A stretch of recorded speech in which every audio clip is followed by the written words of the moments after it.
Welcome to the Strategic HR Show, the podcast series from FutureSolve, where we talk to senior business and HR leaders to share their advice on how to make better people decisions in the workplace and get the best out of their people. For show notes and free bonus resources, simply visit www.futuresolve.com/podcast. And remember, if you'd like some help solving your strategic HR challenges, get in touch with us at FutureSolve. Whether it's developing your leaders and teams, hiring better people, creating a high-performance culture, or something else, we'll help you boost the performance of your people and your business. Okay, let's get started. Welcome, listeners, to the Strategic HR Show. Today, we have an amazing guest, Stephanie. Stephanie is an expert in diversity, equity, inclusion, which has been a great and a very important topic that everybody's been asking us about. Stephanie, very excited to have you with us today. Glad to be here as well. Thanks for having me. Yeah. Well, Stephanie, can you give our listeners a little bit of background on your experience and how you even specialize in this area and how you're supporting companies and a little bit of that? I think everybody's really hungry for this topic. So if you can share that, that'd be great. Absolutely. Well, I've been working in HR over 20 years, and I have a master's in organizational development, have been consulting as well as doing in-house work. And I've always managed to include diversity in the work that I do. So whether that be talent management in terms of learning and development, talent acquisition work or talent operations, or just a pure DEIB expert role, I've managed to keep it in my work life. So it's just something that I'm passionate about, that I enjoy, and I just really love working with people, meeting them where they are, and getting them over that gap of where they want to be. Awesome. And, D&I is really a significant, topic today, and it's been on the rise. And I don't think there's even companies that have fully solved for it completely yet, right? And we continue to strive in that area. And so, a lot of senior HR and business leaders, want to know, what is it that they need to focus on? How is it really impacting them? What should they be aware of initially? Because we want to make sure that we can, give them a good background on that side. Yeah, I think one of the top priorities is retention, right? Because it's really about how do you keep that top talent. So I think we've done really well in the area of diversity, of recruiting diverse talent, increasing that pipeline, and trying to have a hiring process that mitigates bias. But I think we still deeply struggle with retention. How do you keep people on board once you've got them there?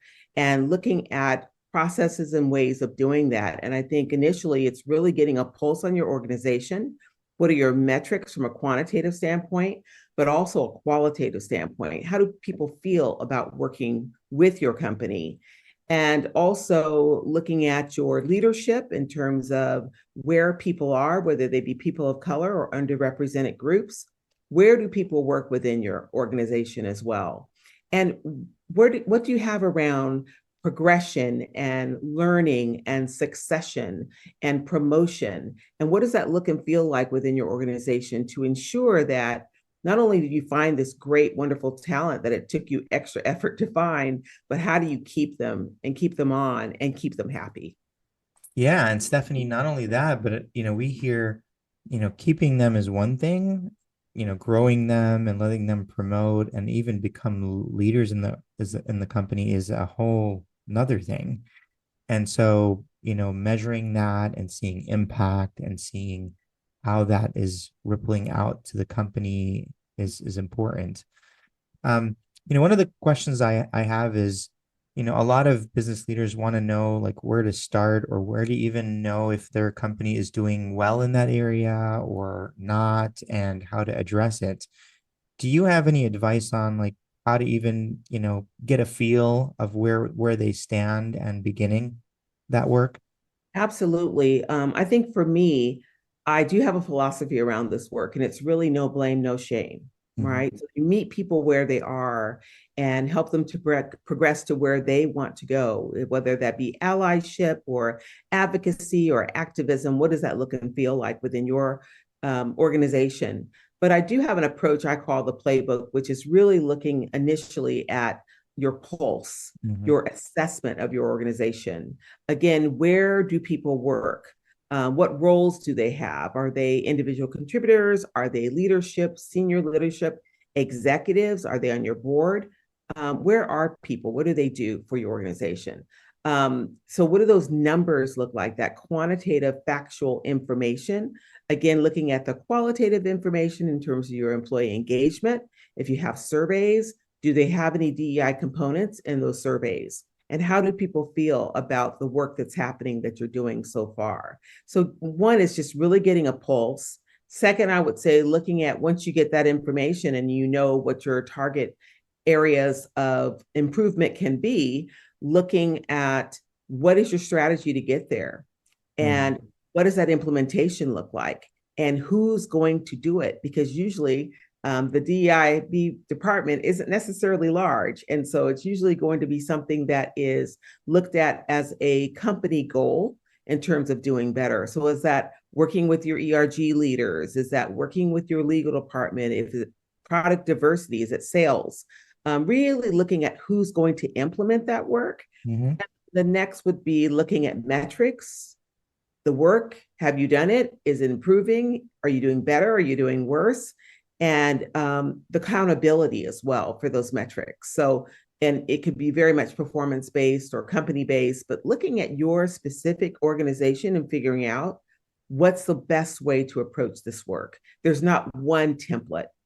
Yeah, and that brings us to a big point because DEI teams and departments tend to be small, and they try to do a lot. And so, the big thing is, they hit a lot of roadblocks in the company that they have to overcome and get adoption and get people on board. And it's sometimes not just them that they need to do the work, but how do they empower the entire organization to do the work and them just designing it? Any advice on ways where you could truly ingrain that so it becomes part of the overarching company versus just a team in a company doing the work? Because I feel like that's where the ripple effect could be the strongest. Yeah, absolutely. I believe that it really needs to be seen as a business imperative.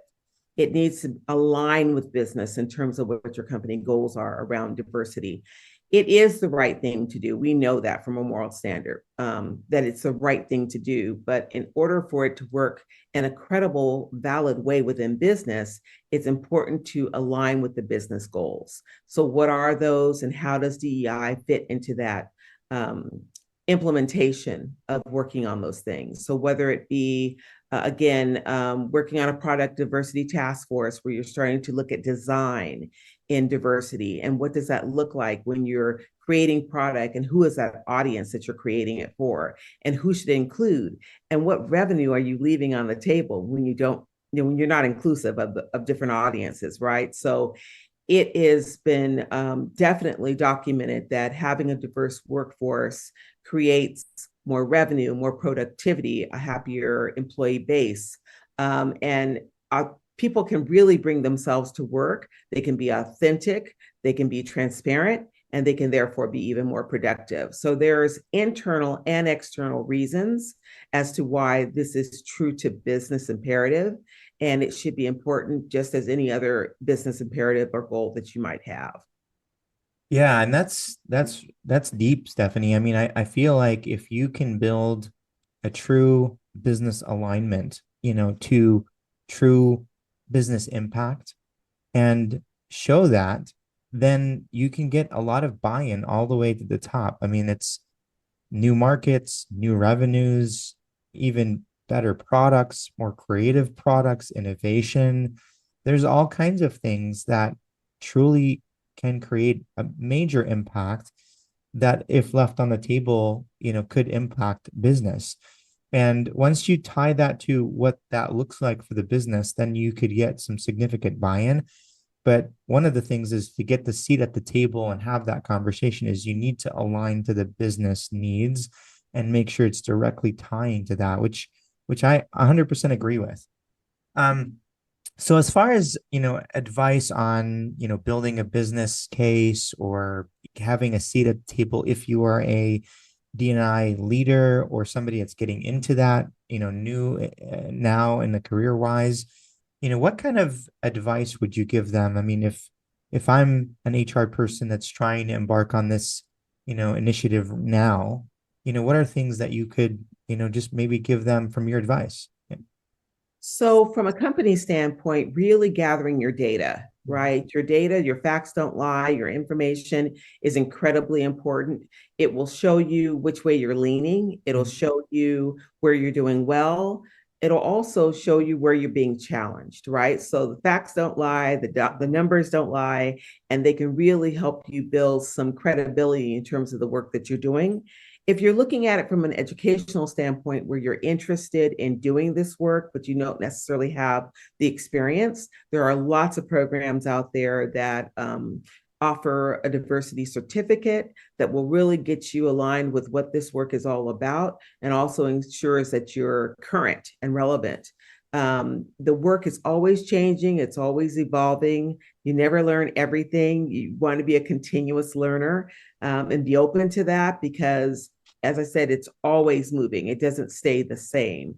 So those are some of the things I would start with. And also ensure that you can collaborate with different organizations within the company. So for me in my last role, it was collaborating with business partners, HR business partners. It was collaborating with learning and development, collaborating with talent acquisition, collaborating with customer efforts that were external to the company as well. And you're right, you want to start with the top as well as support the bottom of the organization. So, and all that's in between. So it's not just one layer that you're looking at, but the C-suite is incredibly important in terms of supporting your efforts. And I've had the opportunity to work with a CEO and get the blessing of a board chair to do this work in an organization where they were very committed to it. And so once you've had that opportunity to work at that level with the C-suite and influence them in terms of the education they're getting around DEIB for their professional and their personal growth, it's pretty difficult to work for a company that just wants to check the box. So Absolutely. it's incredibly important that you get to do something that's impactful because once you've done that, to go back, it's almost like having front row tickets at an NBA game for the Warriors and then being told, well, next week we don't have these tickets. You're going to have to sit in the rafters. It's like, nah, I'll stay home and watch it on TV.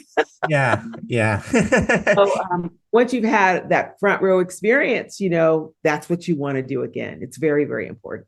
And that front row experience should be something we strive for to have in every business, in every company, and one day we will get there. Which gives us a really good segue into the question I usually ask is, what does the future hold for HR and the world of work from your point of view? I mean, it could be diversity, equity, inclusion. It could be technology innovations and how they're addressing that. It could be a lot of things. Maybe you could share from your point of view where you're sitting now. What do you see as something that will be happening, in 5 years? Yeah, there's two things I think of. We started, I believe, in a general, very high level way with gender as a very important area in this process. And then it went to race and equity as well as sexual orientation. And, it's moved along to age as well. I think where I see it going next is two areas in specific, and one is neurodiversity for sure. That we are being much more inclusive of folks that aren't normally what we hire in our business life, but know that they can do the job and know they bring exceptional value to the workplace as well. So I think that's one place that we're looking at. And another is, I talked a little bit earlier about product diversity in the sense of us looking at the cutting edge of design and what that means within the work that we're doing and creating and the products that we're serving up to our customers. I Mhm. recently did a talk at JP Morgan Chase on product diversity to a design team. It was amazing. And I've also have a couple of colleagues I know that have moved from diversity with people now working in product and design as well. So I think it's an area that's just really opening up more so. And I think it's going to be something to contend with. It's going to be very, very interesting. And I'm also an academic. I've been teaching for 18 years. And I think looking at where our technology is going in terms of academics and who writes the papers versus not, and Mhm. how AI is having a definite impression on academics and where that's going to, as well as working in hybrid and online situations and virtual situations. I think is becoming increasingly demanding. So I think there's a lot going on in this area of work, and I teach a course in talent acquisition for UCSC in HR development, where folks are getting their SHRM certifications. And it's very interesting to always try to make the course relevant and look at what's coming next and what we need to include to prepare our students for the next work that they're going to find within HR. And there's so many opportunities and there's a lot going on. So this is an area of work that is always changing, whether it be compliance or what's relevant in the workforce or technology that's coming up, or as I said before, AI. So I think staying relevant is the biggest piece. Yeah, I Continue. mean, there's so much, and like from my side as a technologist, I mean, we're working on diversity, inclusion, and equity within the business and working with people. Then now you're going to bring artificial intelligence, and you have, AI, and is it biased or is it not, and how is it biased? And that's a whole nother game. And then there's how do you go to market and all the new technologies and ways of doing it. I mean, all of these juggling them together, it's going to take some innovation, some agile work, some ability to pivot quickly and move. Because I think in a report that I was talking to another advisor about, and a guest on this show, CEO said if they don't pivot or move, they believe their business won't be existing in 10 years, which is a great, and it's incredible to know. It's like they feel like if they don't move fast enough, they're not going to be able to keep up, and that might actually hinder business. And the pandemic, I mean, we've had more change in just those years in 50 years before that, right? So that is also embarking on so much change. And I totally agree with you. Those are all things that people should think about, be aware of, and they're juggling a lot these days. And it's important to get experts in the various fields to really help them. Well, I think that's Stephanie, something also. Oh, I just wanted to say one more thing. And I think that's just an opening, as you were saying, that post-pandemic is opening up all kinds of opportunity. And Mhm. one in terms of health equity. We found within the pandemic, even more so was shined on how it's not equitable in terms of people of color or underrepresented people. So that's something I'm seeing in terms of health opportunities for this work is just outstanding. It's Wow. Are you seeing any of that go into also like how do we design and innovate into benefits and companies that are providing health benefits and support there? I mean, that is Yeah, also a I big was brought in on quite a few discussions within benefits regarding what do we offer and ensuring that we are competitive with other companies, right, in terms of what we do offer. But so that's been there, that's been growing. But I'm thinking more of the health industry as a whole, which is trying to become more equitable in terms of how they treat people and how they yeah, treat their customers, right? Because yeah. customers always go somewhere else. So that work is now regulatory and compliant. So it's not Wow. about you want to do it, it's Mhm. about making sure that people do it. So there's quite a bit of opening in that industry looking for people that do this work. Yeah, yeah, absolutely. Well, Stephanie, it's always a pleasure to actually have a great conversation with you. I feel like I could spend days talking about this topic and really bouncing ideas and learning a lot from you. But I wanted to give our listeners a little moment to, if they wanted to reach out to you or talk to you or even have specific questions about where to start this work or how to do that, or even get your expert advice, what should they do next? Well, I think there's two easy ways to find me. One is on FutureSolve. You can see my profile there. Definitely reach out to me. That would be fantastic if you have any questions.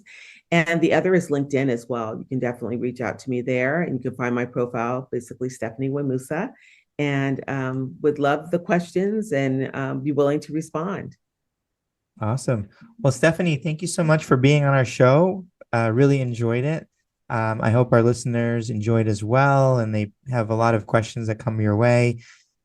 Please do reach out to Stephanie with anything on your side. And thank you for listening for another episode. And please stay tuned for more episodes. We've got a lot down the pipe. I'm going to be taking a little pivot into some technology and innovation. We did a lot of thought leadership and strategy, and now we're going to look at innovations that are happening in this space. So if you are a geek in that area like I am, please stay tuned. So thank you very much, Stephanie.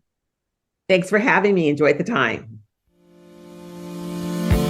Thanks for joining us today on the Strategic HR Show, the podcast series from FutureSolve, where we talk to senior business and HR leaders to share their advice on how to make better people decisions in the workplace and get the best out of their people. For show notes and free bonus resources, simply visit www.futuresolve.com/podcast. We'd love it if you subscribe, like, and share the show with any friends and colleagues who are looking for fresh ideas on how to make better people decisions in their business. And remember, if you'd like some help solving your HR challenges, get in touch with us at FutureSolve. Whether it's developing your leaders and teams, hiring better people, creating a high-performance culture, or something else, we'll help you boost the performance of your people and your business. Thanks, and see you soon.